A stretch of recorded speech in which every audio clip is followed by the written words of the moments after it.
Good evening, everybody. This is the regular meeting of the Committee of the Whole for the City Council of Highland Park. I'm Tony Bloomberg. I'm a council member. I'm the presiding officer this evening here and at the later City Council meeting in the absence of Mayor Rodering. The first thing I'd like to do is call the order. Call the roll, please. Councilmember Center. Present. Councilmember Brockman. Here. Councilmember Ross. Here. Councilmember Tapia. Yeah, this is Andres, and I'm remote calling in. Councilmember Littleware. Here, I'm sorry, I'm remote also calling in. Presiding Officer Bloomberg. I'm here as well. We have a quorum. Next, I would like to... We have a quorum present at City We have Hall. a quorum present at City Hall. Councilmember Tapia, what is the greatest sports game in the world? Football, the real football. Thank you. And Councilmember Littleware, where's your favorite place to travel outside the United States? Israel. For me, they've established that they are who they say they are. Let me ask you if anybody among the members of the City Council have any objection to Councilmember Tapia and Councilmember Littleware attending remotely by phone. No. Hearing no objection, we're going to proceed. First, I'd like to get a motion approving the minutes of the regular meeting of the Committee of the Whole for October 6th, 2025. So moved. Second. All in favor? Aye. Aye. Aye. Motion carries unanimously. May I have a motion to approve the minutes of the closed session of the regular meeting of the Committee of the Whole on October 6, 2025? So moved. Second. All in favor? Aye. Aye. That motion also carries unanimously. Next, scheduled business is a discussion about e-bikes and e-scooter regulation, which are in review since we initially addressed this in the City Council earlier this year. Great. Thank you, Presiding Officer Bloomberg, council members. Included in the packet is a staff report and a recommendation. Certainly, as the council knows, early this summer, we presented a policy consideration at a Committee of the Whole meeting, and then in June, the City Council approved regulations pertaining to e-bikes and scooters. The primary rationale for moving forward quickly was based on a couple of reasons. First and foremost, there had been an increased number in the use of these we call motor vehicles throughout the Chicagoland area. There's minimal state law pertaining to these issues, and due to the public safety concerns that we had, as well as heard from the public, we put forth regulations for your consideration. So an ordinance was approved by the mayor and city council, and it was discussed that we would keep the regulations in place. We would conduct significant amount of education as well as enforcement, and then bring back an update to you with any potential changes as we move forward. So with us this evening, Chief Jogman. Also want to recognize Commander Sean Curran and then Sergeant Brian Soldano. So we do have a PowerPoint presentation that we're going to go through, and then we're looking for your policy feedback in terms of the recommendation that's presented. First, I'm sure everyone has seen the news, just with the increased rise of e-bikes, particularly among young individuals. There have been a number of concerns. We've also seen throughout the Chicagoland area a significant number of crashes and incidents. One in the neighboring community to the west resulted in the death of a 17-year-old from a northwest suburb. Overall, there has been an increased interest by legislators as well as the general public to see more uniform regulations statewide. On the screen here is an editorial in the Chicago Tribune that was some time ago, just really, again, urging the state to take a look at regulations, because what we're finding, and as we've certainly experienced, municipalities are setting up their own regulations, and you may have an individual that's going from one community to another. One may have an age restriction on an e-bike, one may have a helmet regulation, or different type of regulation, but they're not consistent, and it's difficult for the user to truly understand everywhere where they may traverse what the different regulations are. So there is a big push for the state to move forward with regulations beyond what is currently in place. There was a House bill that was put forth that primarily focused on regulations to require a driver's license to set an age restriction for 16 and older and require a driver's license for the use of any e-bike on public right-of-way. That House bill was referred to the Rules Committee and pretty much died there. So now we've concluded the first week of the veto session. There's nothing currently being considered in the veto session. It is possible they will have discussion in the veto session, and what we anticipate is we will likely see legislation in the spring. But our recommendation as we move forward is if you do support making changes, then we could bring forward an ordinance for your consideration. Do want to recognize our business colleagues, so Jeff and Casey representing Trek and Highland Park. We've had a number of discussions with them. They invited us also to the Trek store just to take a look at e-bikes, and so we had individual council members going there and looking at the e-bikes up close. We also received a significant amount of feedback from the public as well, and just really want to thank the public for your feedback as we looked at our current regulations, other municipal regulations, and then considered what we want to present moving forward. So the recommendation is based on all of that. It really takes into consideration the fact that people are interested in riding e-bikes because they may need that additional support. They do have concerns of riding in the street, which is what our current regulations are. We also took a look at the responsibility of certainly people using the e-bikes. We heard from individuals, for example, people that may have disabilities, that this is their only mode of transportation, and so again, they want to be responsible, but they also want that opportunity to use that additional level of support that an e-bike provides. And so with that, I'll turn it over to Sergeant Saldana, who will take us through the rest of the presentation.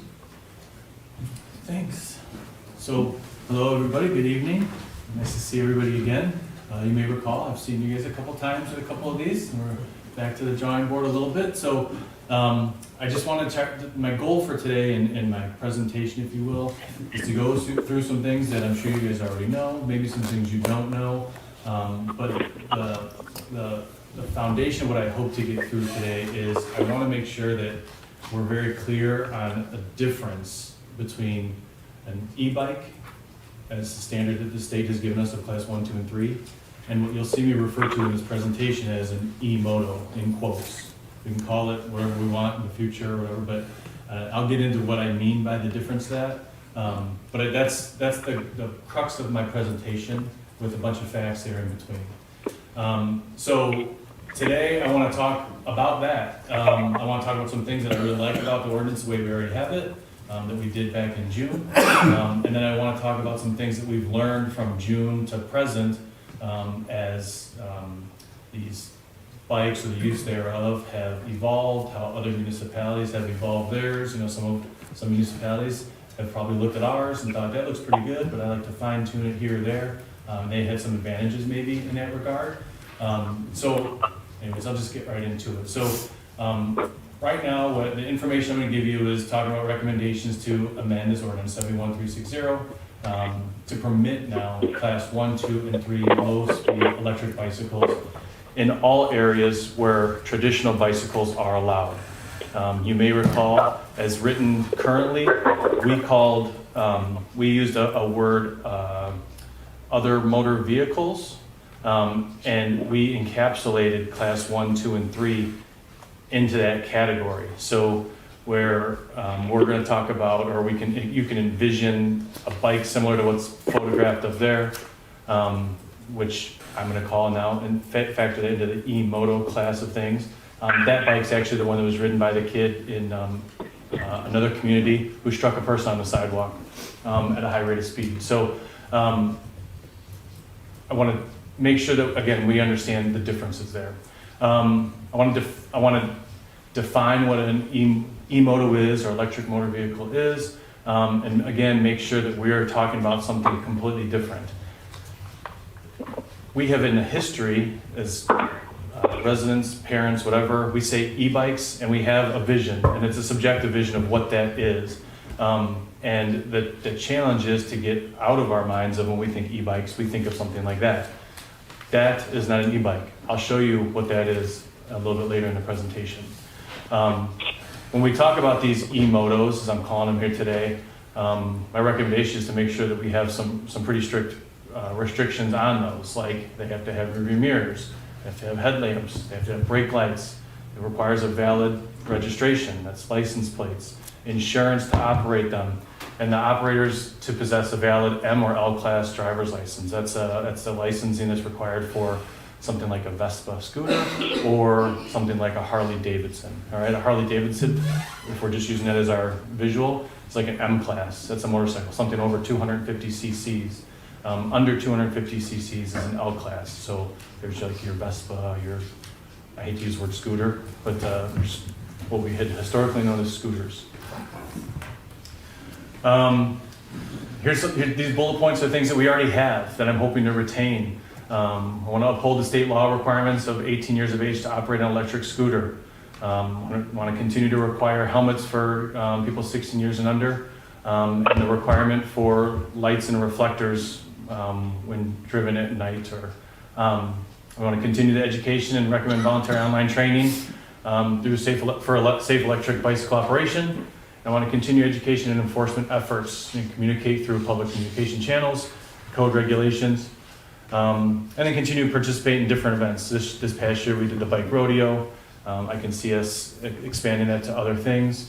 And then I want to continue to include signage along trails in Central Business District. And I have a picture of something that our Public Works has posted already. You may have seen them in like our BDs in areas around our trails that has language in there prohibiting the use of e-bikes on our paths.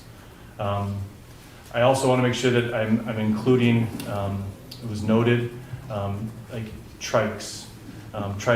E-trikes. If you don't know, if an image didn't pop right in your head of what I'm talking about, you may recall seeing it sometime in your travels in Highland Park, those who ride 2 or 3 wheeled apparatuses where they sit more closely to the ground, almost in a reclined position, and the pedals are out in front of them. We're calling those trikes. There are electric versions of those, similar to class 1, 2, and 3 e-bikes. So I want to make sure that as we discuss this, or you guys discuss this, that we're also including those in our language when we refer to e-bikes, class 1, 2, and 3. Here's like the existing state regulations. So you see I referenced the statute there, but the first one defines and classifies low-speed electric bicycles. I have a slide coming up here pretty soon that I think shows this pretty well visually.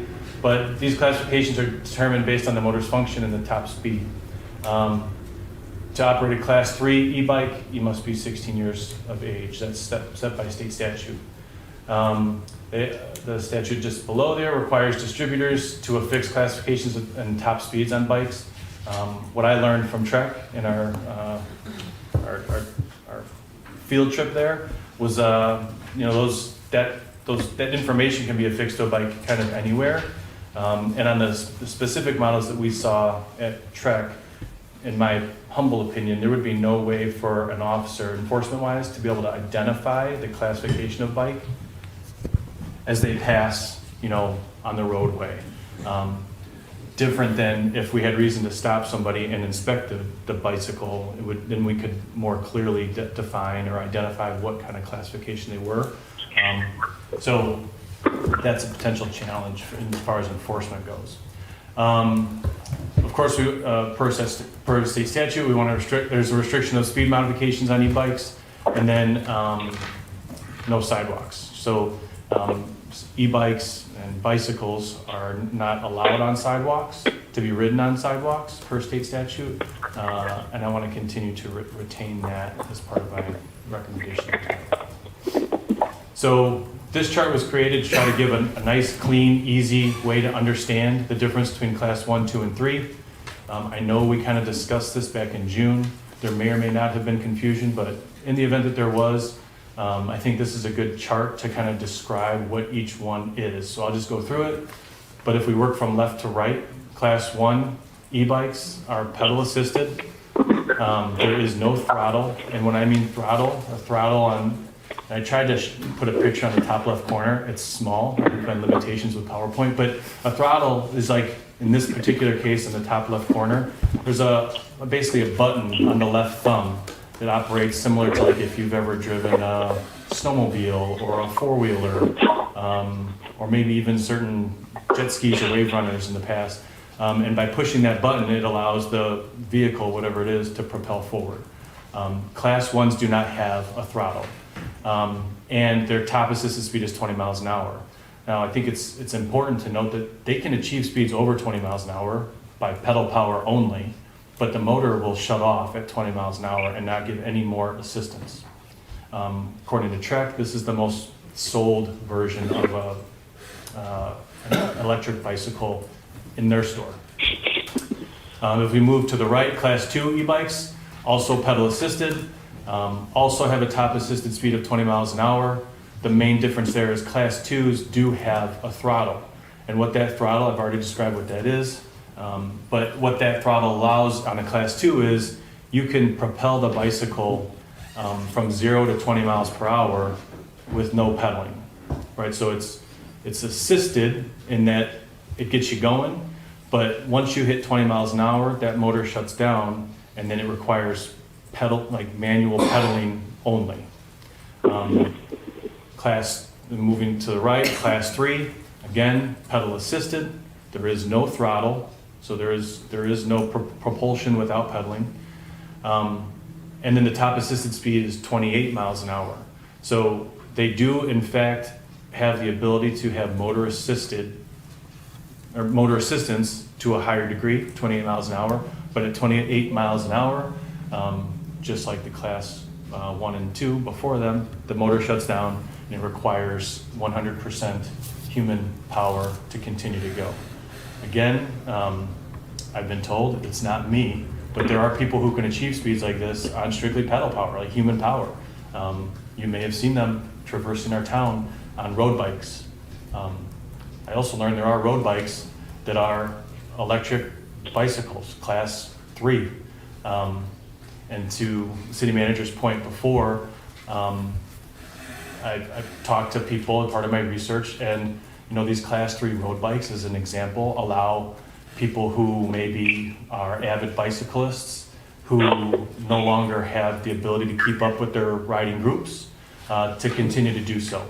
So I guess my point in that is that there is a place for that. Whether the city wants to move forward with restrictions or not is up to you, but I just wanted to put that out there. Sergeant Savon, let me just interject one moment too. The other important thing to remember is that when individuals are purchasing bikes, all of them do come with a recognition of the type of class of the bike.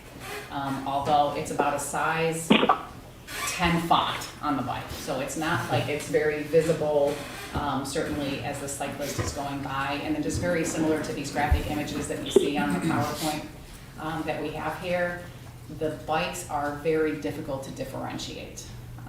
So that's just an important element that we took into consideration as we formulated the recommendation. Thank you. That's it for that. E-scooters. This is a state statute that references e-scooters, which is already part of our ordinance. And at the risk of boring you with just reading it, I'll try not to, but the low-speed electric scooters, per the definition of state statute, are weigh less than 100 pounds. They travel less than 10 miles an hour, and you got to be 18 years old to operate an e-scooter. The permitted operation locations are subject to municipal regulations, and they have requirements for lighting as it gets dark outside. And we have that built into ours, and I'm not suggesting any changes in that. And Sergeant, let me now stop you, go back to that. And I mentioned this to you the last time we discussed this. Just one of the difficulties in this entire thing, in this entire process, that I've particularly experienced, because I've now dealt with 15 different municipalities on this very subject and sat through meetings like this. The state statute on both e-scooters and e-bikes is poorly drafted, and we are dealing with language that needs incredible help. For example, we're talking about e-scooters and e-bikes. There is no definition of e-scooter or e-bike. It's called low-speed electric scooter. You would expect then there to be something called high-speed electric scooter, but there is not. Low-speed electric scooter and low-speed electric bike is what the state considers e-bikes and e-scooters. Just getting the nomenclature has been tough. And then having each municipality attempt to impact it differently. And even what I have been asked to draft. So my ordinance for Winnetka is different than my ordinance for Glencoe, is different from my ordinance in Highland Park, is different than my ordinance for Lake Bluff, is different than my ordinance for Northbrook and Deerfield. That's part of the problem here. And I just thought I'd pause on that slide to point that out and make my big plea for the need for state legislation. I appreciate that. Okay, so here comes kind of my pitch, if you will. Yet So another definition. another definition. So again, I'm calling this, for purposes of this presentation, what I'm going to describe as e-motos, just so I can put a name to something. What it's called, to me, doesn't matter. And this is encapsulated, again, this is encapsulated in our current ordinance as other motor vehicle, as described. But right now, again, in our current ordinance, we have class 1, 2, and 3 electric bicycles, which I've just tried to define and describe, included with these. They're all under the same umbrella, if you will. And what I'm suggesting today is we clearly separate those two types of devices. The class 1, 2, and 3 over here, and these, what I'm about to describe, somewhere over here. These ones that I'm about to describe, my opinion, prohibit. Okay, so now I'll get into it. So just Excuse me, John is if that's John, he's breaking up. It's really hard to hear him. Everybody else has been really clear. I'm sorry, John. I'd like, if that's you, could you speak more clearly? No, Or it's closer still to Sergeant the mic? Silvano. We'll have him move closer to the mic. do this, okay. Yep. Thank you, Thank you. Councilmember. Okay. So again, for purposes of this presentation, e-motos. I put some pictures down there of things we commonly see. You'll see the images on the left and right are very similar to the picture I showed you on one of the first slides that was used by a child in another jurisdiction where a crash occurred. Examples of these are mopeds, electric motorcycles, electric dirt bikes, and high-powered electric scooters. These far exceed the 750 watts that are the high end of a class 1, 2, and 3 electric bicycle. In town, just for a point of reference, we had an interaction with a child, a teenager, who had an electric scooter similar to the one pictured, the two-wheeled stand-up version. They had two 1,000 watt motors on it that simple Google search showed that it could achieve a speed of 42 miles an hour. So these devices, again, I'm calling e-motos here today, are usually equipped with throttles and typically go in excess, sometimes well in excess of 30 miles an hour. They are only to be permitted on roadways when the following are met. Valid registration, that's going to be a challenge. Many of these don't have VIN numbers. A VIN number is distinctly different than a serial number. So VIN numbers are required for registration in the state of Illinois. If they do meet that requirement, then insurance would also be a requirement. And then as previously mentioned, a valid M or L class driver's license, similar to the license requirements for someone who operates a motorcycle or another like moped type vehicle that is 250 watts or cc's or less. So back in August, City Council met. They asked for data. So we brought that back home to the police department. We put it out to officers. We asked for them to go out and start enforcing this ordinance as written. Here's some of the numbers that I can give you here. First of all, I want to just bring your attention to the sign on the right. That's what I was referencing before. We have those in the business district and near our bike paths currently. Those have been put up already. In the meantime, this data shows from June 1st to September 29th, there was 63 calls for service. The complaints varied from reckless driving to unsafe operation to damage to parks and private property to driving on sidewalks and traffic crashes. The enforcement, we had 43 stops. Some of those stops involved multiple people. So If we had an example of that, would be an officer who may observe a group of 5 individuals all hanging out by their dirt bikes, electric dirt bikes, e-motos, whatever. They would interact with all 5 of them. Those went down as, it was 1 contact, but 5 individuals involved in that. 6 citations were issued, 37 warnings were issued. Again, those numbers might seem a little lopsided, but I want to just make sure that everybody's understanding that we took a stance of education. This is a new ordinance. There's a learning curve. Even though the ordinance was out, there's still parents, much less juveniles that were, I don't want to say confused, but unclear maybe, uninformed, whatever, of the regulations. So we took a stance of education. You can see my notes. There are 44 contacts where 44 of those 63 contacts were with juveniles aged 12 to 17. The most contacted ages were 12 to 13-year-olds, which I would venture to guess is probably consistent with what those of you here have seen in town. 10 of the contacts were with adults 18 to 74 years of age. So you can see there are pretty few in there. 3 contacts, 18 to 25 years old. No contacts with people 26 to 40. And 3 contacts, 41 to 51 years old. And then 3 contacts with people ages 52 to 74 years old. So I think it goes without saying, just the image up there, the majority of our issues are with juveniles, primarily 12 to 13 years of age. And most of those contacts, the large majority of those contacts, were with juveniles operating what, again, I'm calling today e-motos. According to TREC, I think it's a point of reference too, according to TREC, the lion's share of the e-bike class 1, 2, and 3 sales in their store are adults. They're finding that 12 and 13-year-olds aren't really in the market for the class 1, 2, or 3 e-bikes. So that's just something to think about.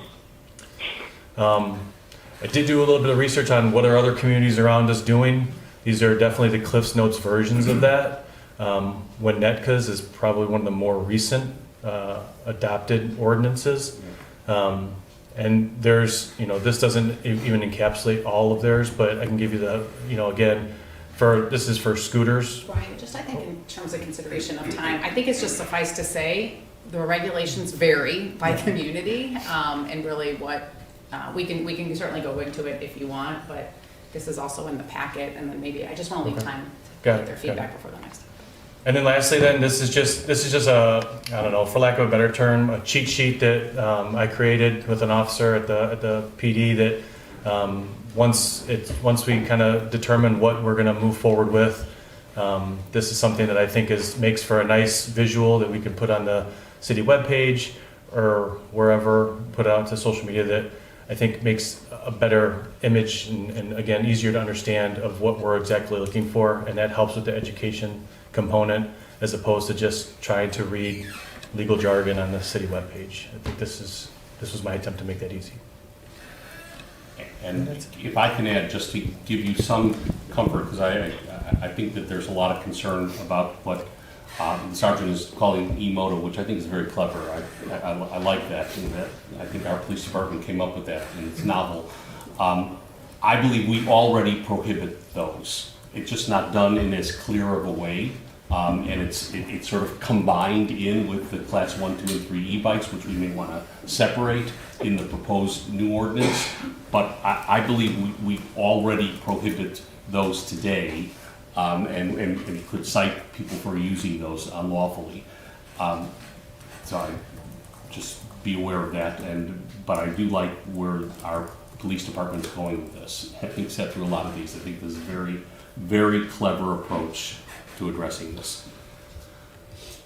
And that concludes. Maybe just rest on the recommendation slide so they can just, there it is. Thank you. That was a wonderful, comprehensive presentation, very helpful. A couple of quick questions and a few thoughts to sort of lead us off. With respect to the Class 3 e-bikes, which you said have a top assisted speed of 28 miles an hour, does the operator have to get to pedal up to that point to have that assistance? Or can they just be pedaling and the bike is able to accelerate up to 28 miles an hour? That's a good question. So they do not have to pedal at a speed to achieve that 28 miles an hour. That's just the max speed that the motor will assist them to. So if they, in collaboration with the motor, can pedal to a speed of 28 miles an hour, motor shuts down and it's 100% human power. If it drops down below 28 miles an hour, they would still get the assistance of that motor up until, again, they achieve that speed of 28 miles an hour. Okay. So I'm going to start off with the observation. The issue I think we've all had is that this was precipitated by the sudden influx of accidents and incidents around town and around Illinois and the country that we all became sensitive to. There was a lot of communication that we all received, and we responded with legislation.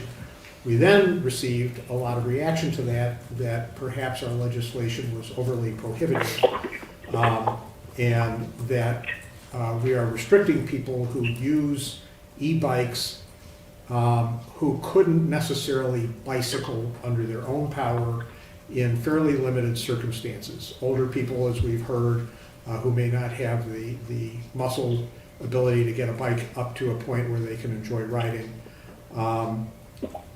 And then lastly, I'll give you my observations. I do feel we have perhaps been too restrictive. There are some restrictions I favor that may not be shared by the group in terms of locations.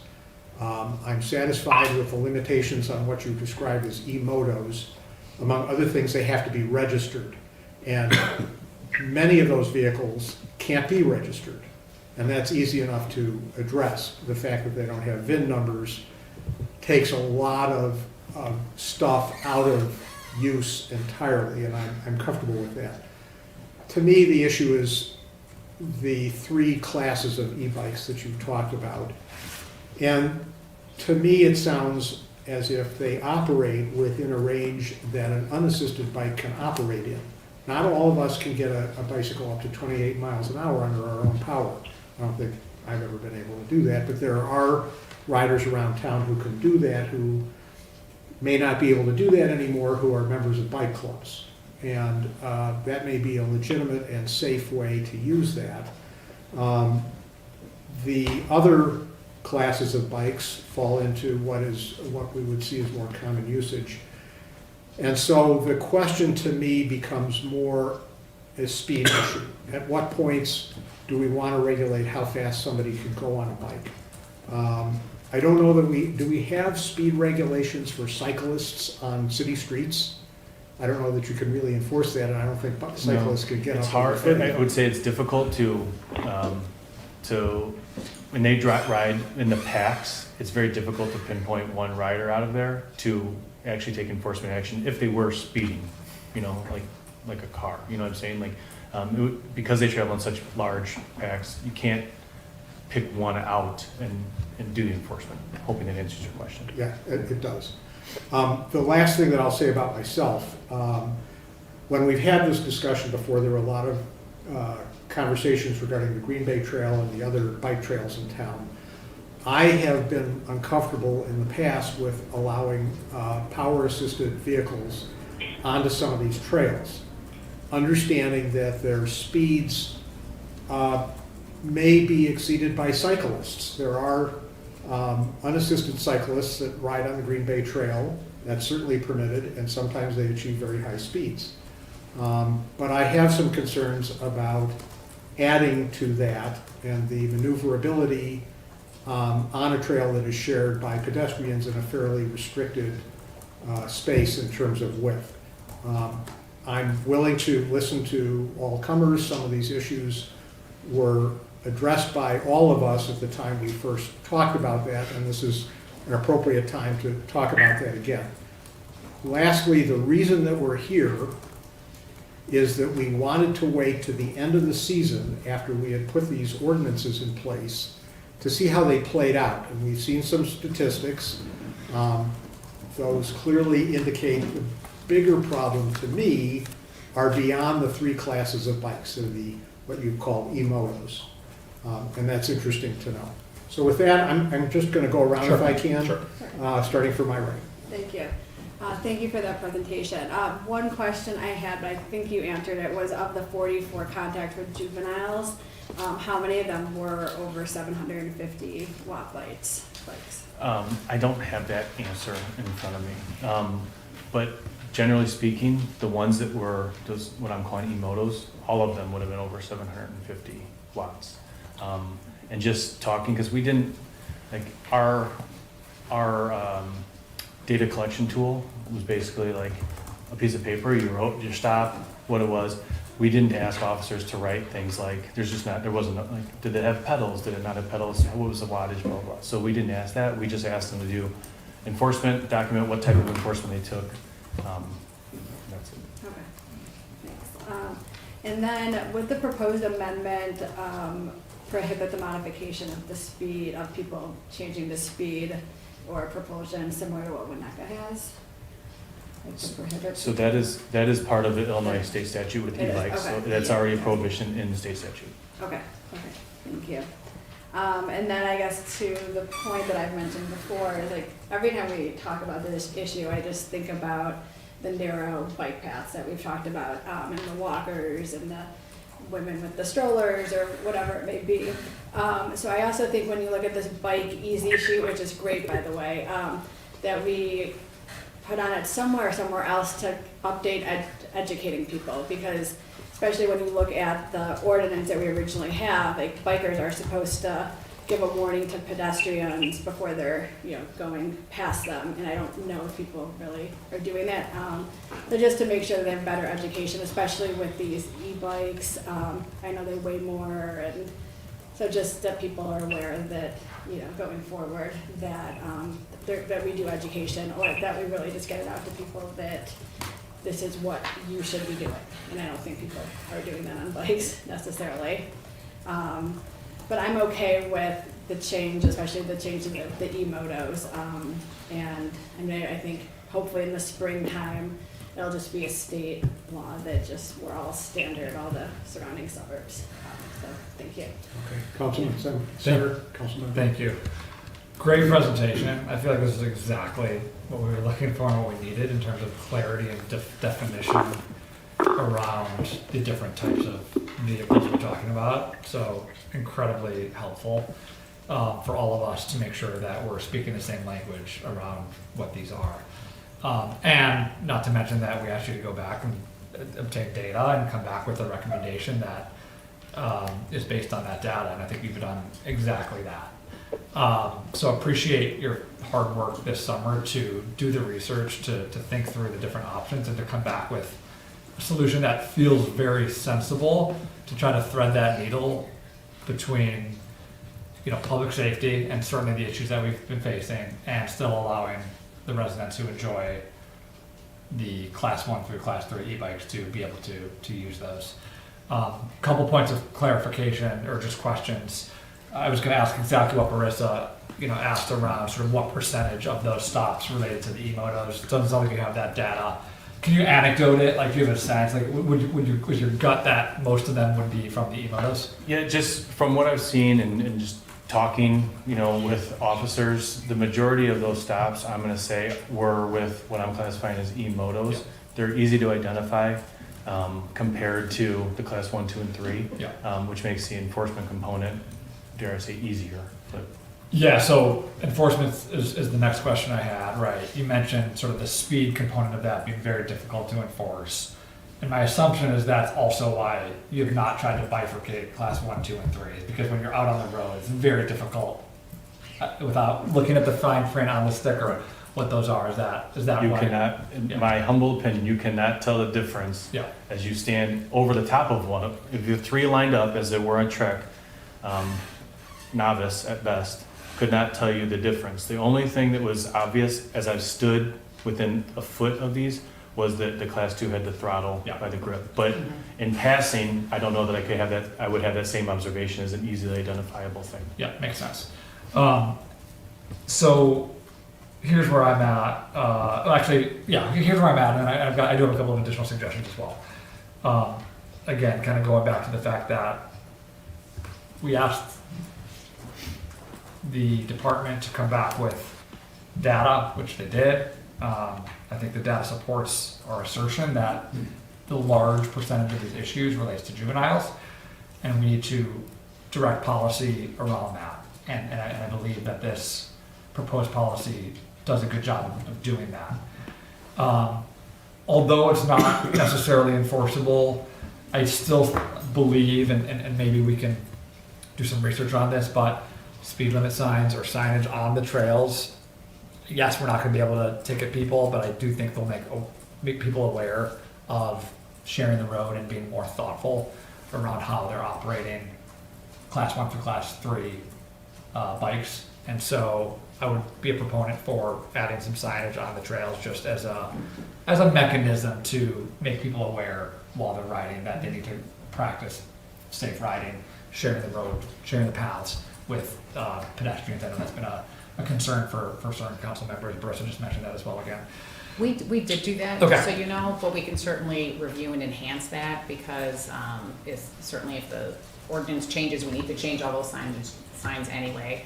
But we've got signs on the trail in both directions, as well as in the downtown district and Ravinia district, where we saw most activity. Okay.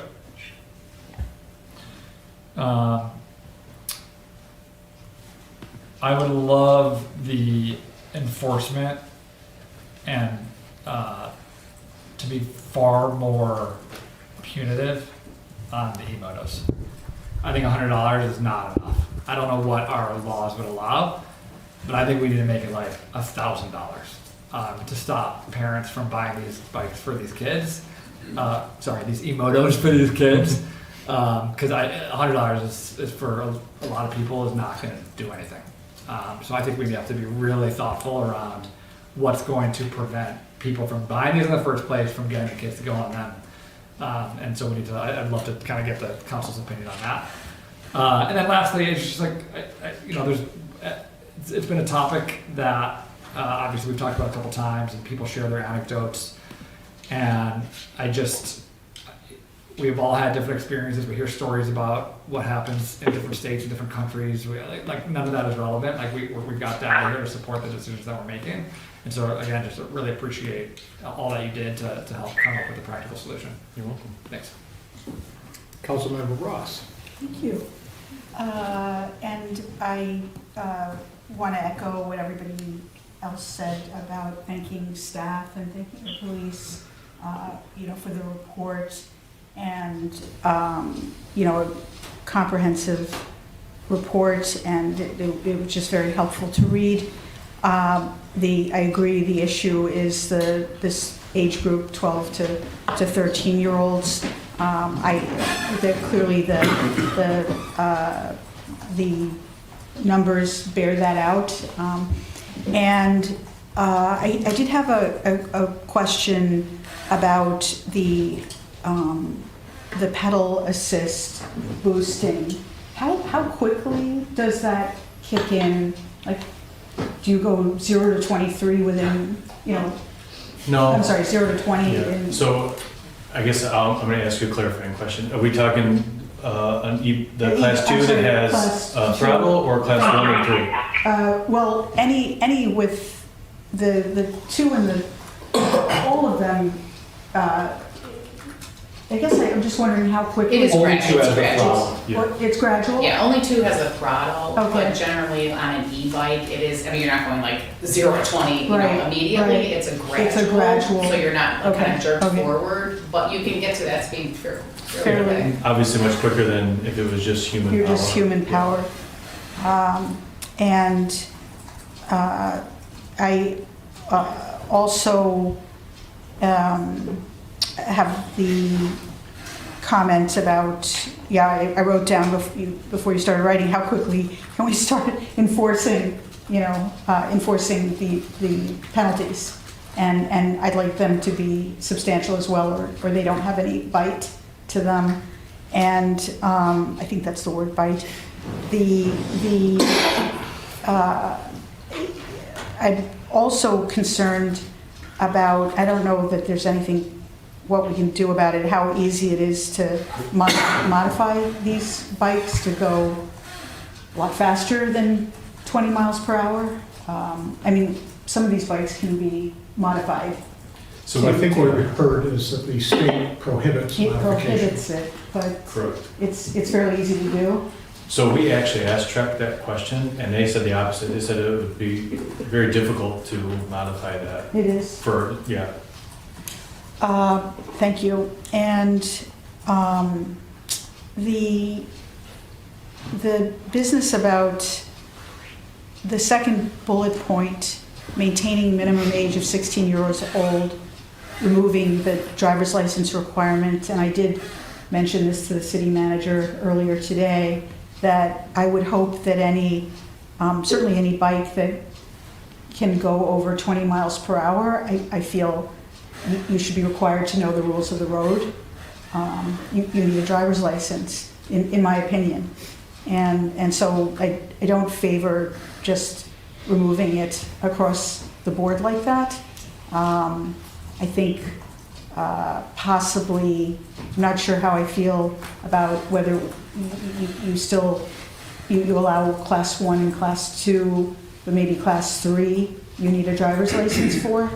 I don't know what the difference is between class 1 and class 2. If your maximum speed is still 20 miles per hour, but you can throttle it. And I mean to say that I don't feel that if I'm allowing, if we're allowing class 1, that it would be that much of a difference to allow class 2. But I think once you're going over 20 miles per hour, you can seriously hurt somebody. And I think rules of the road are important. And I will share, just have a visual on this, sitting in a restaurant on Central Avenue and watching, my whole family watching a group of very young kids going one way the wrong way. There was parallel parking and kids were going one way the wrong way. And we were thinking, well, if anybody is backing out, they're gonna hit those kids because they're looking backwards, they're not looking at what's coming down, they're not expecting traffic the wrong way. It was just a vivid example of kids not knowing the rules of the road, just right in front of us. So that would be what I have to say at this point. And I know you, yeah. Let me ask you a quick question, because I take it... You have 2 more on, yeah. I have 2 more, but because the driver's license requirement is proposed to be eliminated in the new ordinance, as I understand it, are you comfortable with the new ordinance or I'm not comfortable Okay. with that aspect. Okay. Councilmember Littler. Thank you, Councilmember Blumberg, sitting here tonight, Mayor. First of all, I just wanted to say for those present that Councilmember Blumberg and I went over to Trek together, so we heard the same things. And I have, while I don't own any bike, I've spent a great deal of time trying to keep up with my kids, so renting one. So I did want to ask with one clarification, and it really has to do, I guess, with something that Councilmember Blumberg said, which was about, and I'm not sure I heard it correctly, so this is just a clarification. But I understand that the class 3 can go up to 28 miles an hour, and I believe he said, you'd have to get there up on your own.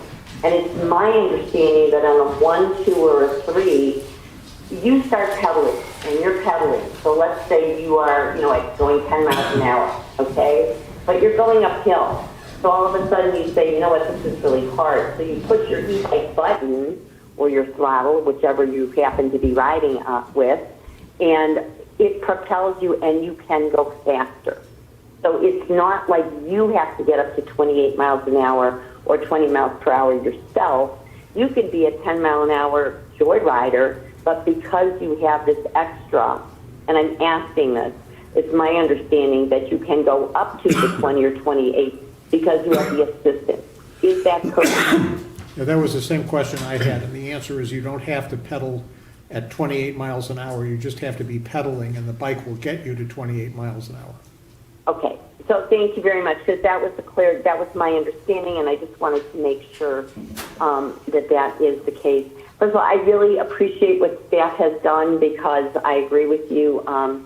First of all, thank you for the research, but secondarily, I really am very pleased with the suggestion of the separation between the motos and the 3 classes. So I think at a base measure, number one, I'm completely in favor of banning the motos, but looking to keep the 1, 2s, and 3s. Although I don't really understand what classification someone who is disabled but uses what I would call almost like an recumbent bicycle, because it's a chair like you might see in the grocery store or somewhere else, so that someone can get around. I don't know where that falls.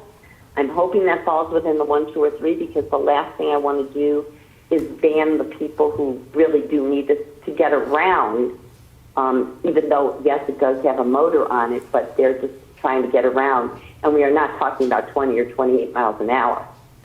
So I'd like some clarity on that, if that's possible, because the last thing we want to do is ban the wrong people if we go with a full ban on the motos and scooters, and then just have the class 1, 2, and 3 to discuss.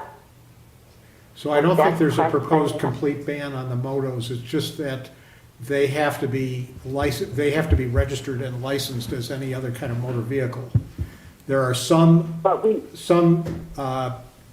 what are being called e-motos tonight that can't be registered because they don't have VINs. So those would be prohibited. But there are things like a Vespa, which is gas powered, or an e-moto that can achieve that level of power or speed that may have a VIN and therefore can be registered and require insurance. That's a state, as I understand it, that's a state law.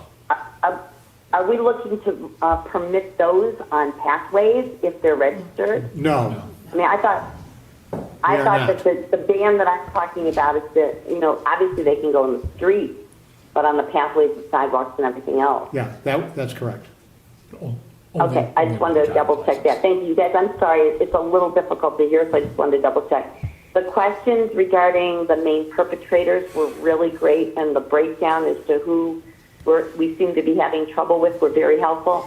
I do have one question regarding the enforcement, because the data states that it's from June 1st through September 29th. And it's my understanding that when we first considered this in August, and by the way, thank you very much to my council members for agreeing to continue this until the end of the season.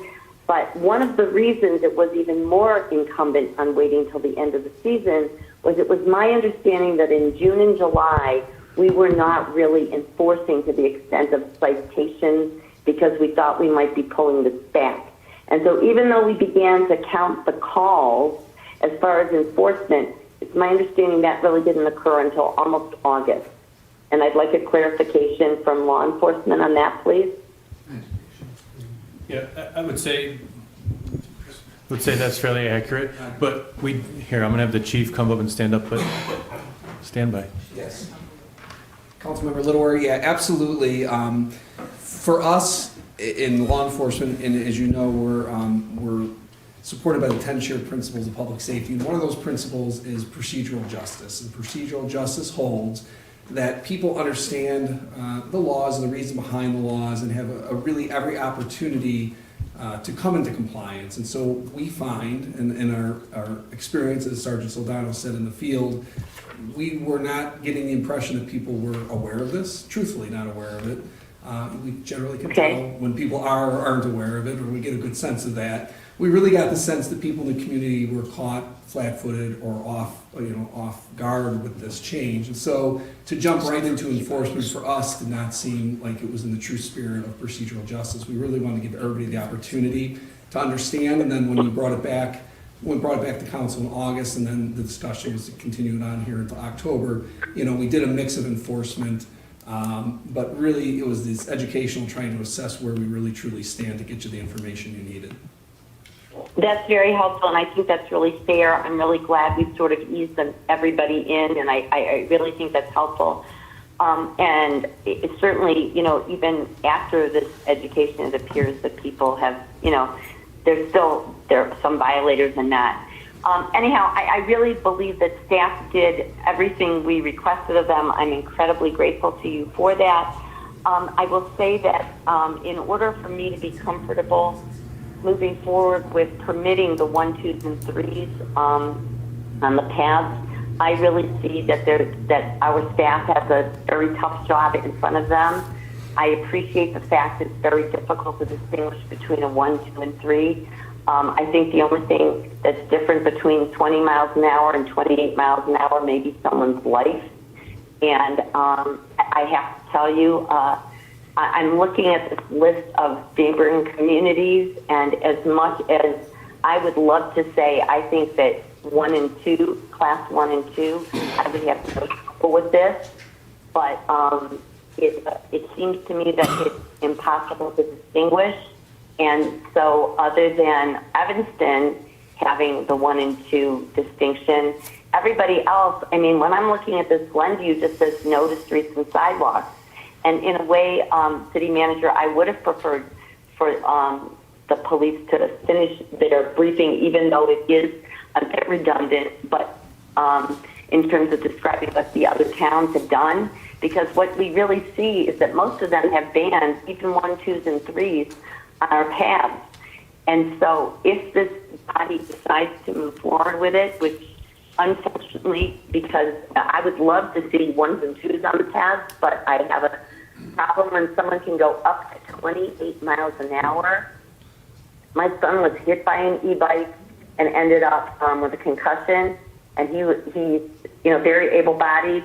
I think what we're seeing is that the really serious drivers, the 26 to 40-year-olds, the serious bicyclists, either they don't use e-bikes or they certainly, they're not violating anything because they go on those streets and they're really serious about it.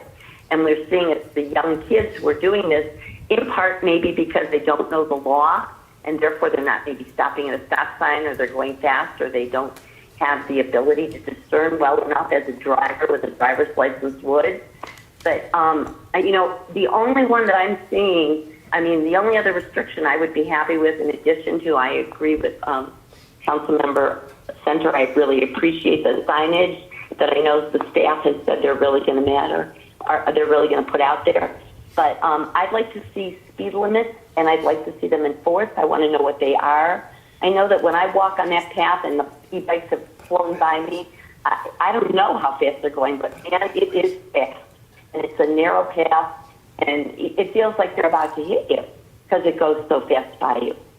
And no serious biker is going on those e-bikes on those paths. So I will say that at least if we were to ban it, 1, 2s, and 3s in downtown, meaning that people, or Libertyville, prohibited in parks and downtown, otherwise permitted where bikes are allowed. Northbrook, e-bikes prohibited, sidewalks and public paths and multi-use trails. Glenview, prohibited. What we did initially, it may have been overly broad, but we're not alone, even now.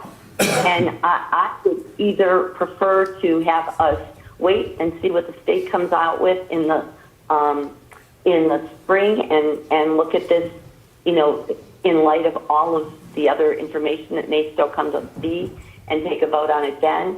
But I would really rather not see us cut it back at this point, unless we add some additional restrictions, such as speed limit and prohibitions in downtown or in the parks.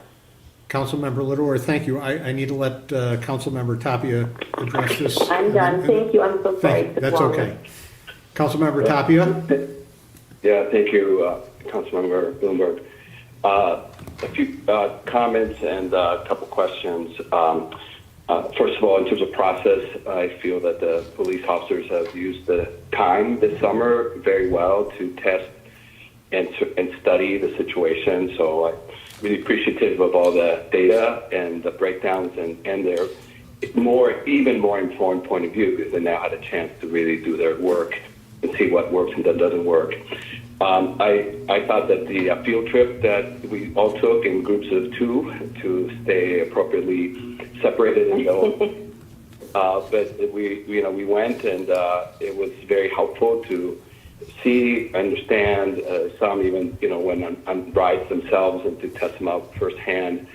So I thought that was a good firsthand experience. I think that overall the philosophy here that is being presented is inclusive. is sensible, even though we have to manage some careful dilemmas. And I think strategically it's in alignment with us wanting to be, yes, a safe community, and in addition, we want to be a walking and biking community. And I feel that, as in other ways, Highland Park does set the standard for the communities around us. And I think for us to have done this kind of survey and study and debate, discussion, and sort of thread the needle, right, as we balance the paradox of safety and new technology, and also wanting to encourage biking. And we know that overall, biking, on the one hand, it's good for the environment, it's good for exercise, but, people on bikes, and I'm one of them, and maybe others here are on them, we are more vulnerable, right? And we also have responsibility as bikers to treat the people around us in a safe way. So I think I come down philosophically on agreeing with the safety, things about the certain prohibitions for motorbikes, great. A recognition that 1, 2, and 3s, can be managed in a certain way. I don't think we can make a distinction between 1, 2 on one hand, 3 on the other, and that's just a sensible thing. But I really believe that the space, the gray space that I still feel there's concerns about, I mean, is it still a little too dangerous or potentially dangerous? I think we can fill that space not with enforcement, but with education. And this is about community norms. And Highland Park has had a long history of stating and nurturing community norms of respect and honor and inclusion and diversity and safety. And with new technology, we got to learn some new norms. And I think that the signage idea is good. The education has been suggested with the website. I would suggest that, and maybe this has already been done, City Manager Newkirk, but I want to put out there, since it's very clear where the issue is of safety and recklessness, if you will, is at a certain age group. My question is, have we enrolled and engaged District 112 on this issue? Because that's where that population sits, and schools are about teaching civic norms and community norms and educating. And so I think there's a possibility, if we haven't done this already, to engage District 112 in this issue, because this is their population, and they're already doing the shaping of character and responsibility and community respect already. They're already doing that job. Now this is an additional area for them to be paying attention to. I'd like the response in a moment, since I'd like to just get my comments out here and then listen to the response. The question I have, related to that, I am curious, if we're going to go engage District 112, I was interested in the breakdown of stops, and I don't know if you have this record between residents and non-residents, because we obviously have people going right through the community, and we welcome that. But the reason I'm bringing this question up is this suggestion of District 112. Is it just the District 112 issue that we should just be concerned about, because obviously it's our jurisdiction? Or if we had also some infractions or some issues with children of that age coming from other communities, is there an opportunity, and I don't know what the mechanism would be, to engage in a little bit larger geographic footprint conversation about really community norms and safety norms around this thing, because we're all interlinked and people are going through our city, whether they live here or not. So I just want to put that inflection point on that. And then finally, my final question, and then I'll sit back and listen, is for police officers, given what you've learned, and given where this, if this were to go the way tonight of going with a recommendation, let's say we haven't taken any sort of directional straw poll yet, but if it were to stay the way it's recommended, and based on what you learned, what would you expect things to be going forward? Because if we're talking about community norms and education and kind of introducing this into the population, and there's a breaking period, and there's been some breaking period, but we're still in it.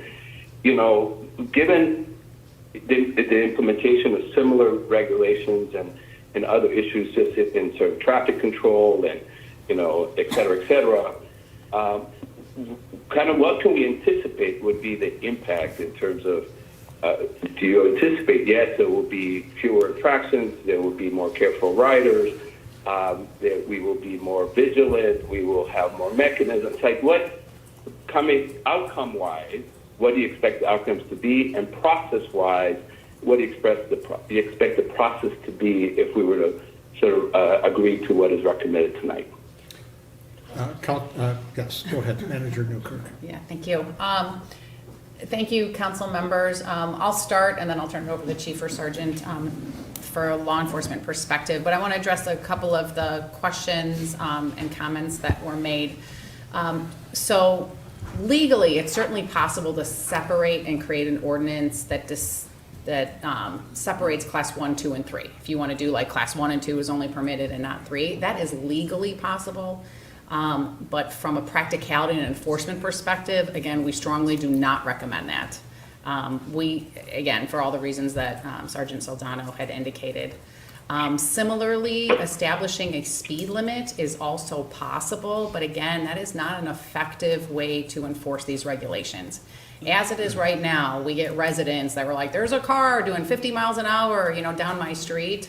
And it's, we're responding to those, types of calls regularly. So to try to manage that on a bike path system is just extremely challenging. So my suggestion is, don't assume that they're going to go the maximum speed, but just that is what the maximum speed of these e-bikes are. So just think of the policy reflecting those speed limits, and then people do generally tend to slow down when they see pedestrians, when they see groups of people. It's just a natural thing to do. Very similar if you see cars parked on both sides of the street, you tend to slow down when you're driving down that way.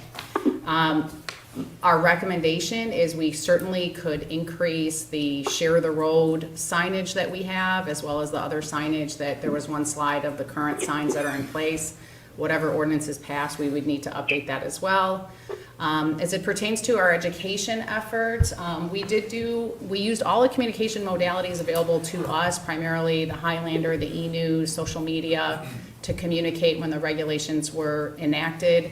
We also engaged with School District 112, 113, as well as the Park District and the library to help in that regard. We'll continue to do that because we do know that, they're effective partners. And then our team can respond in terms of out of state, but without question, we did have individuals that were from out of state that were stopped by the police. And so, I think the question was specifically in terms of younger Yes. violators, school Yes. violators. Yeah. And then just the last thing is, so they can further address that. In terms of the fee, I just quickly looked through the fee resolution. So it's, it varies. Like a nuisance is $150. Weeds are up to $500. In some carriers, we go up to $2,000. I mean, I think in terms of a regional next step, reasonable, it could be $500. But if you want to go $1,000, certainly we could. Well, I think that suggestion was as to e-motos, Yeah, not as to E-motos, e-bike okay. violations. agreed. Yes, Yeah. correct. Oh, and leave the Specific to e-motors. e-bikes. Okay. And add zeros to that. Okay. Okay. I want to be a little considerate of our time here. If you guys want to take a shot at answering a couple of questions that were directed to you, I'm going to take a quick poll on a few issues. So Sergeant Soldano will address a couple of the quick things, and then I'll finish this up. I guess the first one, I know there was a question about, out our surrounding communities. I just think it's important to note a couple. Winnetka, just as an example, does allow e-bikes on the Green Bay Trail. And I know there was a comment about Libertyville not allowing them in their downtown, but on the other end of that, they do allow them everywhere that regular bicycles are permitted. So those are just two to address that. I know there was some questions about like the educational component in District 112, seeing as that age range fell on that 12 to 13-year-old with the crux of our problems as far as our data goes. Things we've done, our school resource officer in District 112 has engaged the school The school has put out information in like their parent take-home newsletters about our ordinance. And in addition to that, proactively, our school resource officers kind of, scoped out the bike racks to see if there's, quote unquote illegal, vehicles there, and then try to proactively engage with students who might own those, and then the parents of those students to prevent, any further riding of those to school. There was a question about, are we engaging in kids in other communities? I don't have like data to back that up, but I can tell you anecdotally, talking to officers, we have engaged juveniles from other communities, such as Northfield as an example. But I would venture to guess anywhere that our bike path connects is a thoroughfare to our town. So it's always entirely possible. And then as far as like the impact moving forward, so for me, as a spokesperson today from the police department, the enforcement becomes, dare I say, easier. The ability to identify an e-bike from an e-moto is much easier than in passing. Even at driving speeds in a patrol vehicle, you can identify those very quickly. So that makes the enforcement simple. The other component to that is the e-motos, because of their capabilities and the drivers that we've seen driving them, being mostly in that 12 to 13-year-old range. I speak personally, it's Council members, we're getting some feedback. Do you mind muting your phones?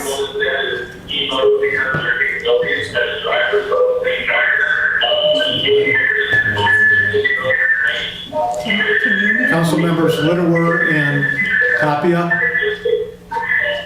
could you guys mute your phones? Are you there? Do we Oh, Andres have the is- ability to mute them?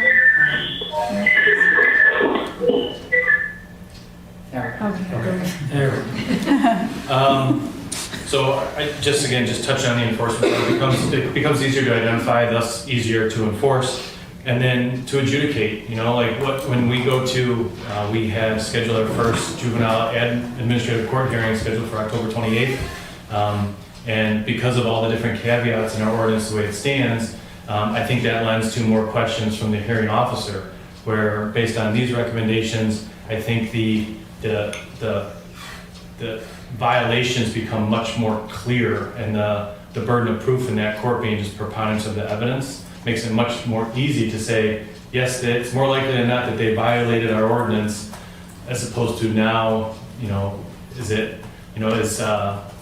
there an adult who's 40 years old who doesn't have a driver's license but has had a driver's license at some point in their life, and now they're riding an e-bike on the street and we take enforcement action. I don't know. That doesn't feel good, that doesn't feel good. Where when you're enforcing these e-motos, it feels like you're making a difference. This is just me speaking anecdotally. You're making a difference. It's a safety matter. So I hope that answers the questions, at least from. Yeah, and I'll just a couple quick points. Appreciate the opportunity to come back and represent, and the thoughtfulness you all had to give us that opportunity and that space to do some of the homework that we really felt we needed to do to be in the best position to answer the questions you were hoping to get answers to. A couple of things. When you look at these other ordinances, I would say a lot of those are older now, and as we're already starting to evolve, and I know Corporation Council's mentioned he's working heartily on these, you're going to see these evolve as well. So referencing them is important, but as they stand today, I can guarantee you they're going to change as well. And I think, again, based on our research, that's what brings us here to you today. With respect to the driver's license piece, we really did learn a lot from a number of different constituencies that are involved in this arena, in this sphere. And yes, I think what we're able to do is really pull out where we think the problem lies in safety and where the legitimate users are trying to get to, and what we need to do as a law enforcement agency to make sure we're addressing those different constituencies. And we heard from people, for instance, with the licensing requirement, there are people that no longer go to get a driver's license because they want to just use their bike, but they can't use a traditional bike because they're getting older. As far as the business district concerned, we've got people that want to come, that work there, that have to get to work there. And so we don't necessarily want to prohibit that. And we feel like, again, for enforcement, there has to be that balance. We have to strike that balance. What can we reasonably do and make things be safe. And so we really tried to look at that totality of the circumstances with all of the different things that are being involved in this. And we feel, Councilmember Tapia, that really this is our best foot forward, and we feel by what we're presenting you today, we feel we'd be in the best position to do legitimate enforcement, enhance the safety where we can, but knowing full well, it's not the panacea. There are going to be, just like any motor vehicle, there are still crashes, there are still people who violate the law. We can't ensure 100% safety, but we feel the way it's proposed to you tonight, based on all of those different constituencies, everybody we listen to, we're getting about as close as we can to try and make that difference and make sure people are safe and still able to take advantage of these. Thank you, and I think that's where I want to pick up before I go around the table. When we talk about these changes in the ordinance and enforcement, it's important to understand there will never be 100% enforcement. We don't want to live in a community where there's a police officer on every corner. We're trying to find a balance between allowing people to enjoy our community to the extent that they are now able to with current technology, and to try to keep people safe. So a couple of, I think there are 4 areas. I think generally we all seem to be in agreement. Just 1 minute. We all seem to be in agreement generally with the proposed ordinance and the changes. There are some areas where a few people have expressed some discomfort, and I want to sort of poll where we are on those issues. Councilmember Ross. Thank you. I mean, I guess I wanted to make a few comments, because I didn't spend a lot of time talking. With all due respect to my colleagues, and I appreciate that they had a lot to say, I just would like to take a little more time here. That I don't feel that we can, I'm sure we'd all agree that we can't come up with the ultimate right decision right now. I mean, this is going to be something that we're going to continue to get information, data about, unfortunately, on accidents, and you know, I hope that we, whatever straw poll, you know, result, whatever the results would be tonight, and in theory, whatever we vote on in the future, that we recognize that and come back to this in whether it's, you know, 6 months to a year, but this can't be the last word, because we simply don't have as much information as we could have, through no fault of our own. This is just new and changing, evolving even with the state, and certainly with other municipalities. And I want to point out that with regard to District 112 and District 113 and educating through the school districts, I tend to feel that they'll certainly do their best job, you know, make their best effort there, but kids are going to be kids, and parents don't always do the best job policing their own kids. You know, I think there's just a real limit to what they can do. Another point I want to just keep in mind is just how fast 20 miles per hour is, and how fast 28 miles per hour is. I mean, that, you know, we have, it's really fast. We have cars restricted, you know, going through school areas. You don't go faster than 20 miles per hour. In our downtowns, it's 25 miles per hour. And we're saying that, you know, we'll allow this up to 28 miles per hour. That it just doesn't compute for me. And I think we really need to consider how fast that is. And I'm just personally, I completely understand that there are people with disabilities and elderly people. I've spoken to a few who are concerned about their ability to get around. I just feel that we need more work on this, and I think that how do you balance that out against, you know, some life and death possibilities, somebody being killed, somebody being seriously injured, you know, that has to be considered too. And so that's where I want to share that. I appreciate that. So The areas, the touch points I have heard where there may be some disagreement fall into a question as to whether we're going to distinguish between the three classes of what are described as e-bikes and try to regulate one or more of those differently from the others. The next is whether we are going to waive the driver's license requirement as suggested by the ordinance. Another is whether we're going to attempt to regulate by speed limit. And lastly, there are some of us who are still uncomfortable with allowing these on paths. The new ordinance will allow e-bikes to go anywhere that a bicycle is allowed to go. And bicycles are currently allowed on all of our paths, as far as I know. We do not have any paths that are limited to pedestrians only. So I'm going to go around the room with respect to those four things, and just without taking too much time because we're way behind schedule, to ask everybody how they weigh in. And if you want me to remind you of the four things, I will. Okay, so the first one is the three Class separation. Yeah, and I don't think they're, based on the presentation tonight, I don't think there's a way to really tell the difference. I'm comfortable without classifying them. Okay. Driver's license, I'm comfortable with waiving the driver's license, as I've spoken with many people as well that don't have driver's license for whatever, adults that don't have them for whatever reason. They use their e-bikes to get around, so I think we should waive that fee. Okay. Waive the driver's license.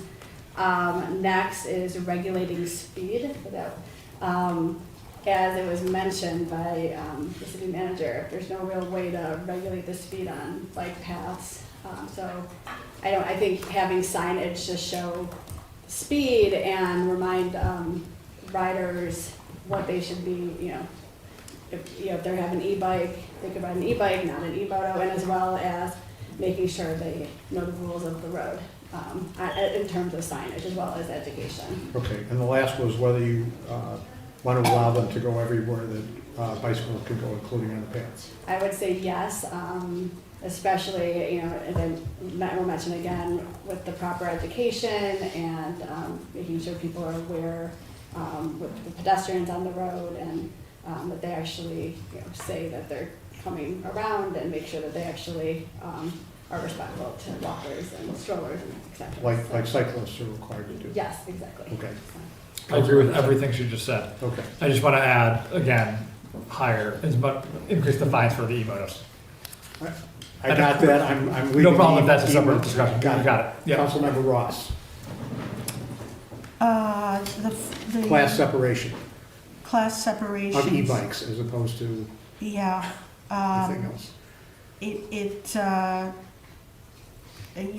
So in other words, Would you like to regulate, for instance, class Class 3 one e-bikes that versus- get up to 28 miles an hour differently from the other Yeah. classes? The recommendation is permit 1, 2, and 3. Right, Yeah. in all areas where bicycles are permitted. I'm still not comfortable with that, still Okay. not comfortable.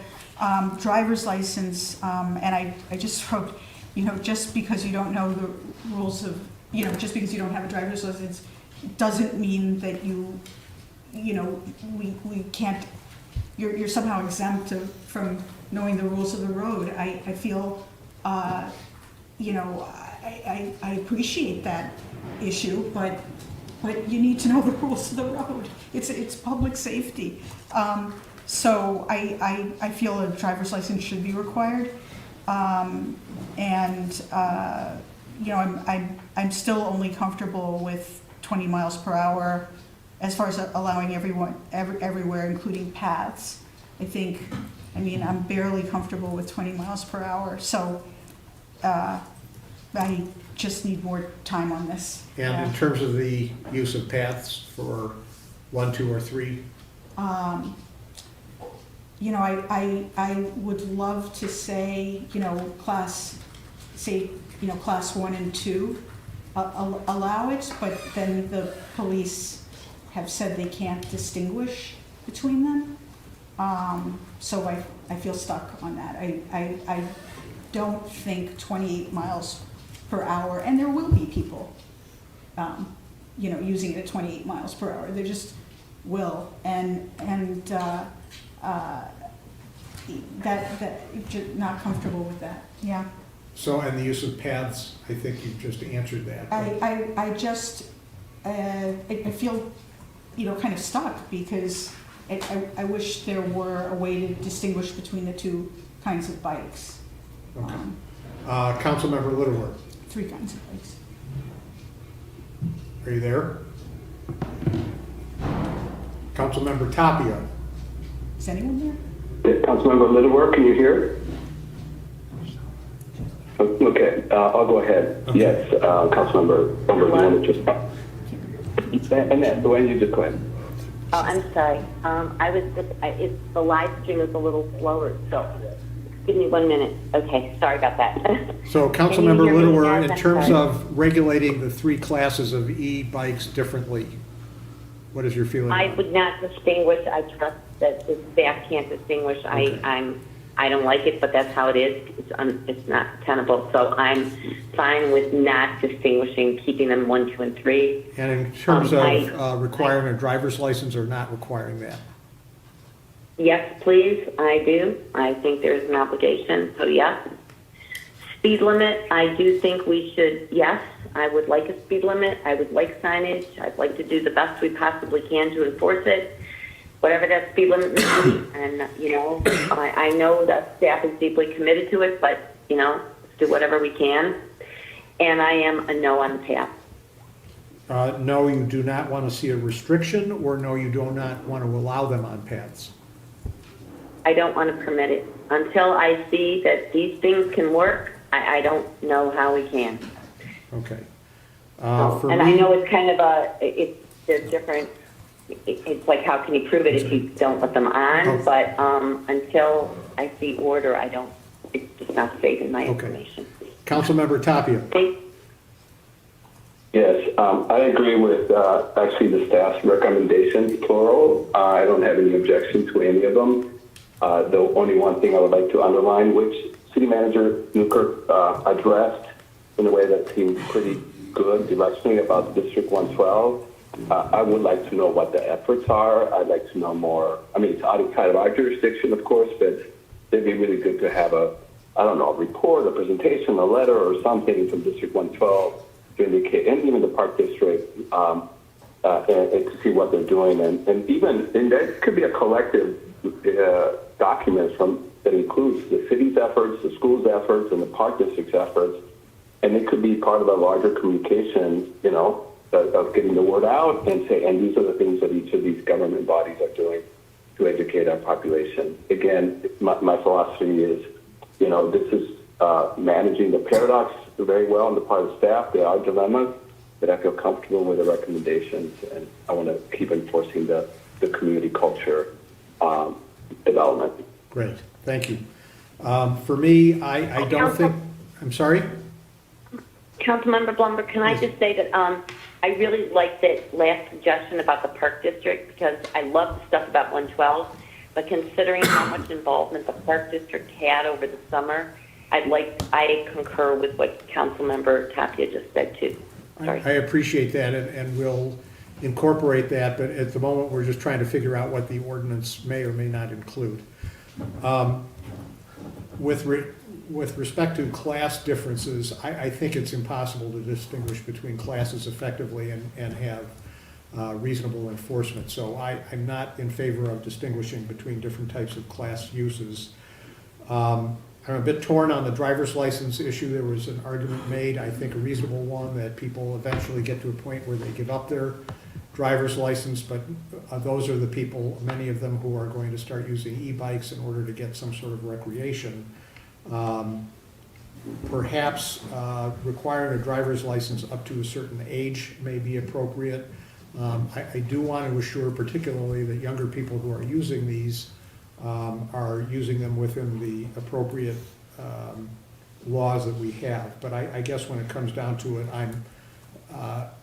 I'm comfortable, I guess, waiving the driver's license restriction as I'm speaking about it. But I understand the issues on both sides. I also understand the difficulty of regulating by speed limits, and I think that's going to have to be handled by signs. Unfortunately, I'm not persuaded, differently from my original feeling about the use of paths. Frankly, I wish that general cyclists could not use the Green Bay Trail. I think that's caused some substantial problems over the years, and I really don't want to add to it, so that's where I come down on that. I Okay. think we have a pretty good poll. Thank you. Hopefully. So if I could just summarize, make sure we're all on the same page.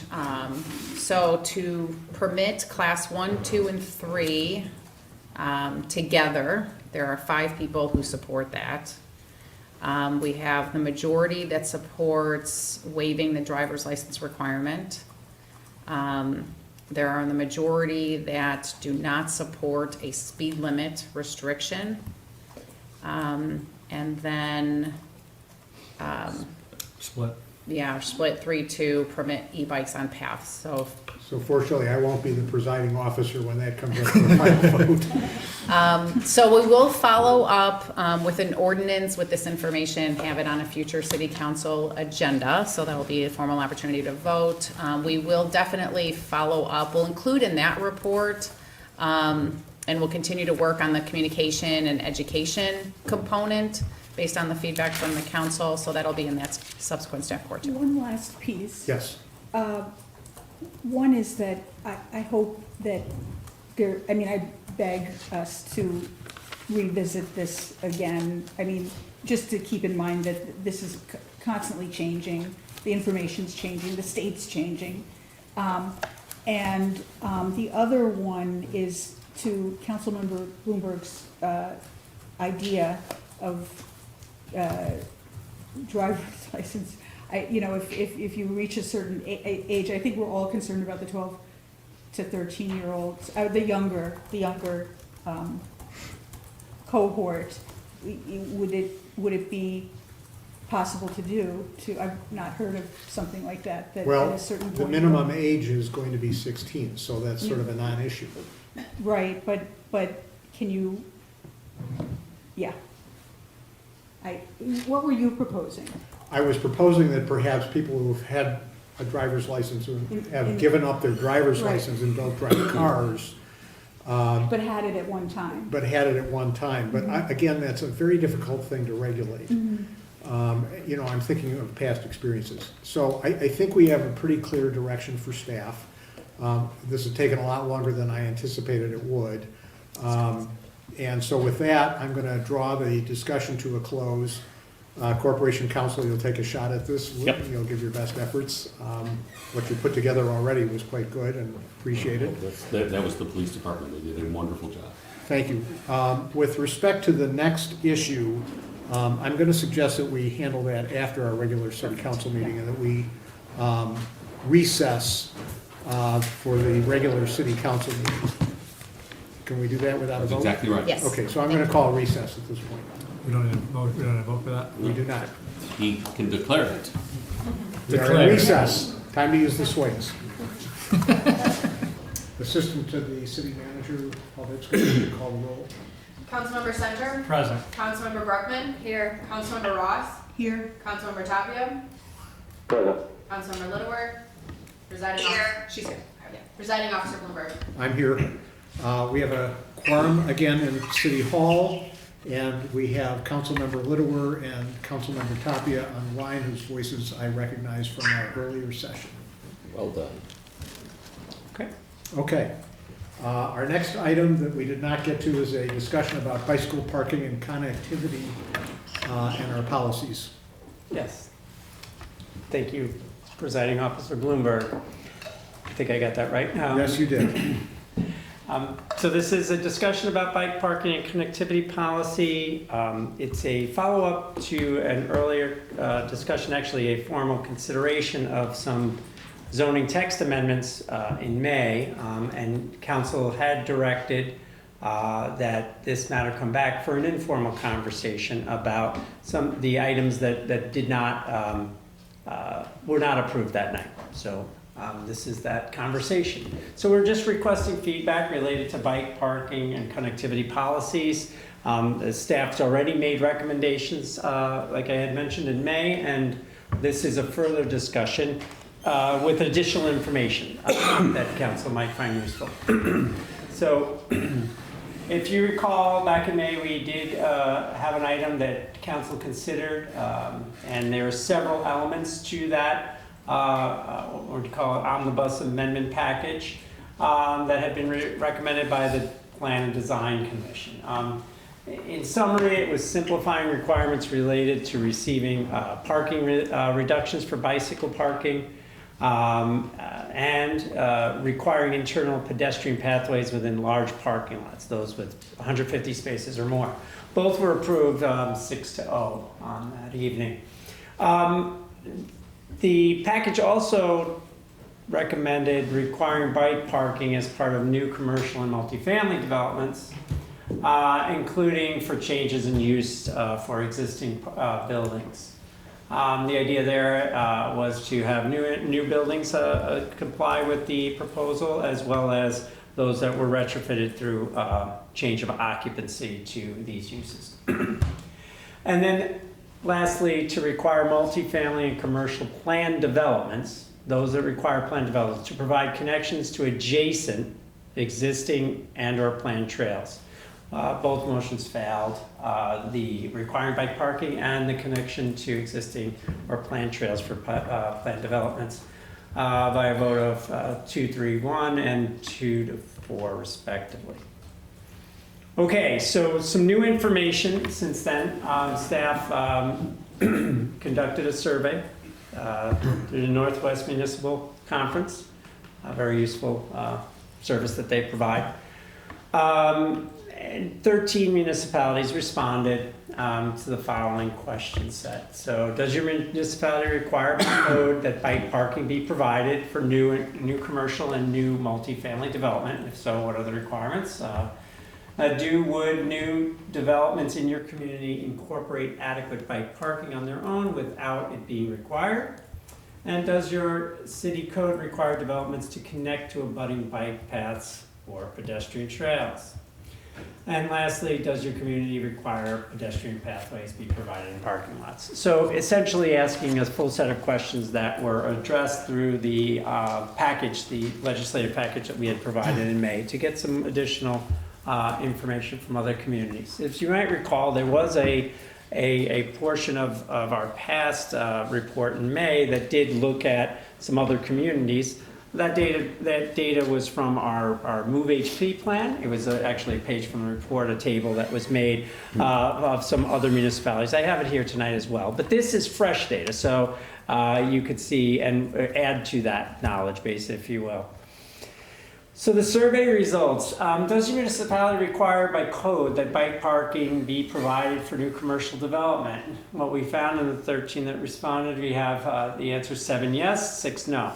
And so in terms of those that answered yes, the requirements varied from 1 bicycle space per 10 to 30 vehicle parking spaces, generally speaking. Really just trying to summarize very clearly here. Some communities have little nuances, but for the sake of this conversation, thought it would be best to just summarize in the clearest form. Does your municipality require code and bike parking for multifamily development? That's new multifamily, and 7 yes and 6 no. So it's the same group, not surprising. But having said that, the bike parking requirements are different, residential versus commercial. And so here we see one bike space for 3 dwelling units to 1 bike space for 25 vehicle parking spaces. Different units of measure to create. This is why comparing across municipalities is very hard, because they use different units of measurement.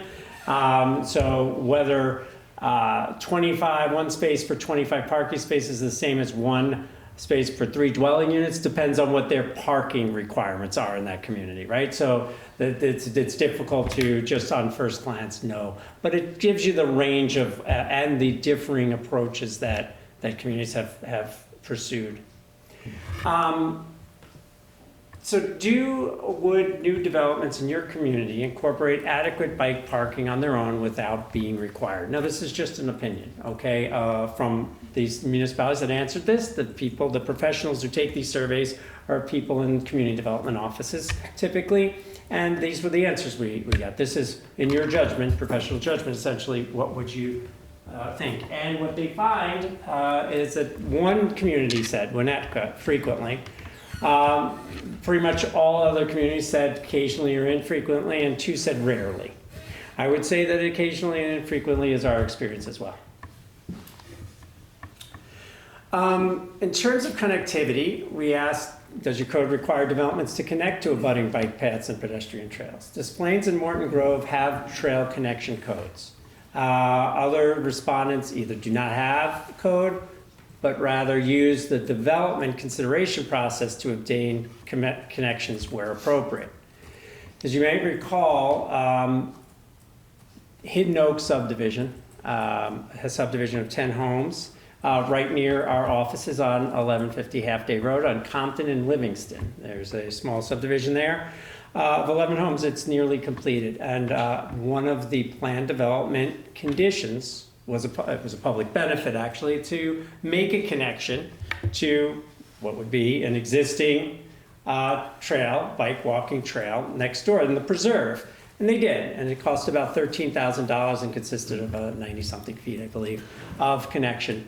And that made that last connection from where it was in the Park District land to not only this subdivision, but out onto our public infrastructure, meaning Compton, which is a public road. Just to note, and it's not a surprise that many communities have requirements for pedestrian connections to right-of-ways, but not specifically path or bike connections. So what does that mean? Is requiring sidewalks that connect to abutting sidewalks or streets and such. Another question we asked was, does your community require pedestrian pathways be provided in parking lots? We recall we looked at this for large parking lots, and 6 said yes and 7 said no. And essentially the purposes that those that said yes had was to promote pedestrian safety and circulation system within parking lots. And some of the communities did have size and location requirements, others did not. Okay, as I mentioned at the outset of the presentation, just for reference, in May we provided this information as well, but here are some other communities that we gathered during our planning process in 2020 that led to the October 2020 adoption of the Move HP plan. So in 19 and 20 we did planning work around this, and here were a list of communities that were included in that plan. So you'll see here that Wilmette is here, does require bike parking, commercial and multifamily. You might have noticed that in the previous slide they did not respond to our survey, but we knew from this, and I feel pretty strongly that they didn't change that to my recollection from what staff had said. Same with Northbrook, and then you have Chicago, Minneapolis, and Portland, and of course Evanston at the top. You'll notice that Evanston doesn't have an explicit code requirement, but rather through the development process they address these matters, as have we in the past and continue to. So what about our recent plan developments? And so just to provide, not a completely exhaustive list, but several last few years, let's say, we're looking at how this was approached. Roger Williams, 555 Roger Williams, their most recent amendment, included a $10,000 public benefit that went toward the bike shelter and bike racks in the Ravinia district, as you might recall. There was another public benefit similar to that from that development that, in its first approval, that also went to that infrastructure. The Wallbright, they provide bicycle storage, a bicycle storage in a room in the parking garage. Don't have a specific number of bikes that can be accommodated. Albion 1 and Albion 2, it's provided in the parking garage adjacent to a stairwell in one case. Again, the number of bikes that can accommodate is unclear because it's not structured in such a way. It's as many as you can reasonably fit in there. It doesn't meet our definition for long-term bike parking, which provides for what we refer to as someone having lived in multifamily buildings in my life, a sane way to park one's bike so that you don't have to fish it out like you're in the Star Wars trash compactor, if anyone recognizes that reference. It's 55 St. John's. That did require a public benefit, and that public benefit took the form of a repair station and bike racks in a public accessible parklet. It was just right next door to that 13-unit multifamily development.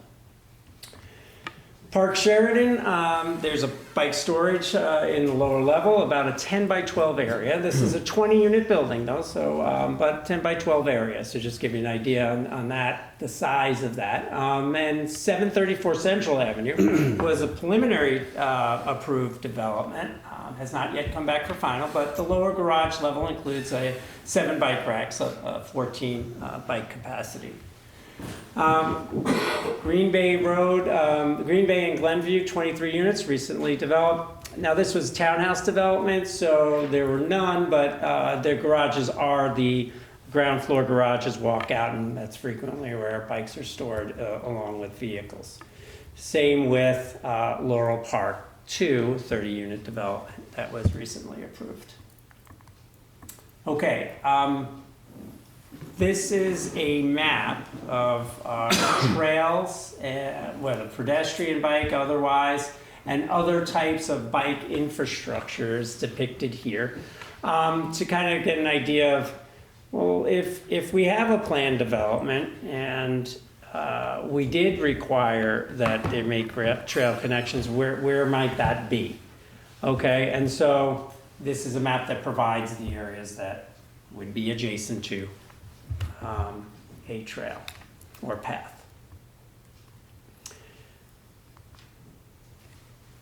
Request feedback related to bike parking and connectivity policies, and where would you like staff to go from here with that? Oh, yes, certainly. Again, we respect the vote of council. We're not here trying to say one should revisit the vote of council. It was directed in May to come back, and council voted that direction to come back to committee of the whole to talk about this and additional information, some insights that we have from our own development community through past developments and how we've handled it. Right, so thank you very much for You're that welcome. excellent presentation. As the person who made the motion to come back here, I made that motion because a number of us indicated that they couldn't vote in favor of certain things because they needed more information. Others voted against it because they were not in favor of it. But the two matters that we're considering were on the council discussion, objective 2.1 and objective 2.4. I'm going to call on Councilmember Littleworth first, as she has some other obligations that I think she needs to get to. So, Councilmember Littleworth, I'm going to start with you. You've had a chance to listen to the presentation. Do you have any questions or comments? Hello.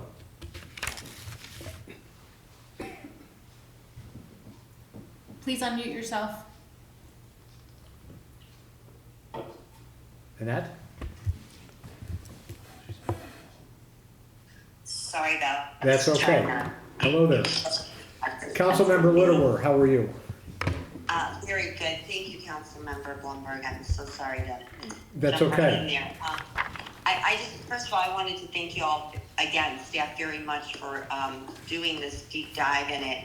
And I just wanted to say that some of this research really looks sort of like a PDC agenda or a really good recap of all the wonderful development that's been done in this town. And I think what's really interesting about it is how different each and every one of these projects are, and how yet, we've really fallen in a good place, because I think that each development and developer has gotten the message from staff and from council and from our community that this is a really important thing to us. And because of that, I also think that what Director Fontaine said earlier was very interesting, because at one point he corrected himself and he said, these were conditions, but in our case, they were public benefits. And the reason I think that's really important is what I would really like to see come out of this is that, in fact, rather than requiring this as part of development in our town, I would like that we, in our definition of public benefit, we urge and we make sure that staff is working with all of the developers to ensure that they understand how important both the connectivity, the pedestrian connectivity, and the bicycle traffic and connectivity are to us as a basic tenet. But I really feel that to sit here and, I mean, I don't want to say it's as bad as the e-bike and motorbike, because I do think that we could craft something, but there are so many distinctions: townhouses, apartments, developments, indoor parking, which, by the way, you know, I mean, all these things are considered, but they're always different. So I just wanted to add my 2 cents to say that I really would strongly like to see this put front and foremost as a push for public development when they're a benefit when a developer comes to us. But I do not think we should change our vote as a council. Great, thank you. So I appreciate y'all letting me do that. Appreciate that. As long as we're using technology, I'm going to call on Councilmember Tapia next. Are you there? I am here. Excellent. Yes. Do you have any questions or comments or thoughts about this? No, I'm good. I'm good with the presentation, the extra effort on the part of staff, and the extra conversations they got involved in, so I feel satisfied. When you say, are you in favor of proceeding with these 2 objectives? Yes. Okay, great. I'm going to do what I did before and go around the room. I'll start on this side this time. Thank you. The 2, I'm good with not making changes to what we previously decided. Okay. Yeah. And I think there's, I do like the idea of having it be, you know, a public benefit, and I think that's a better way to approach it, and I also feel that, you know, it just connectivity, there's a, well, you know what, I'll leave it at that. Okay. Councilmember Center. I agree with Councilmember Littler and Ross. I think we stay where we were. I appreciate Councilmember Littler's suggestion around the nuance of this as different developments come to pass. And I appreciate the flexibility that we should have in trying to make the continued connectivity and a lot of the things that we're seeing here a huge priority, but to not be overly restrictive within our zoning code. Thank you. I agree with everything that's been said, but most importantly, I don't think we should put another requirement on developers, but rather just suggest to them in PDC that, you know, they make every effort that they can in terms of more connectivity and parking for bicycles. Thank you, Councilmember Brown. Yeah. For me, I would be in favor of both of these. To me, these seem comparable to requiring sidewalks as pedestrian connectivity. Bicycles are becoming a more prominent form of transportation, and we're promoting that within the city. I don't think these have any significant adverse impact on development.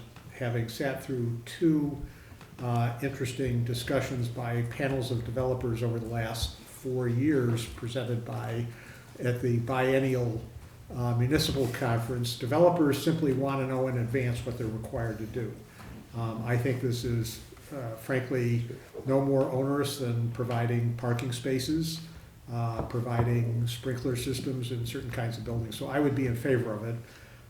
But I think at the moment the prevailing preference is not to change. I have 1, 2, 3, 4 who are opposed to it, and 2 of us who are in favor of it. So I guess at that point, it does not need to come back to the city council. Would that be accurate? Yeah, we will update the public benefit list, that's what I heard. Yes, Okay, so we'll certainly be in favor of that. Yeah. yeah. Okay, with that, I would call for a motion to adjourn. So moved. Second, sorry. You got me. Go ahead. Second. All in favor? Aye. Aye. Thank you. Everybody will stay. Thank you all for letting me participate Thank you. remotely.